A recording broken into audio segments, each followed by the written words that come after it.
আজ যারা নিজেদের সৌন্দর্যতা এবং নিজেদের শরীরকে নিয়ে অহংকার করছে তাদেরকে একবার এই ভিডিওটি অবশ্যই শেয়ার করবেন। বাস্তব কথা তো এটাই, যখন মানুষ মারা যায় এবং যখন তার লাশকে কবরের মধ্যে দাফন করে দেওয়া হয়, তার একদিন পর অর্থাৎ 24 ঘন্টার পর তার পেটের মধ্যে এক প্রকার পোকামাকড় জন্ম নেয়। যে পোকামাকড় তার লেট্রিনের রাস্তা দিয়ে বেরিয়ে আসে এবং তার সাথে সাথে এক প্রকার দুর্গন্ধ ছড়াতে শুরু হয়ে যায়, যেই দুর্গন্ধ অন্যান্য পোকামাকড়দের জন্য সিগন্যাল হিসেবে কাজ করে থাকে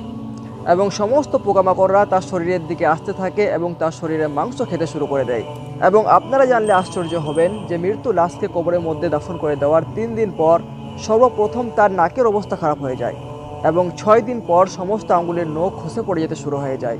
এবং 9 দিন পর শরীরের আর একটাও চুল এবং লোম ঝরতে বাকি থাকে না এবং আস্তে আস্তে তার পেট ফুলতে শুরু হয়ে যায় এবং 17 থেকে 18 দিনের মধ্যে তার পেট ফেটে যায় এবং তার শরীর আস্তে আস্তে আবারও সেই মাটির মধ্যে মিশে যায়।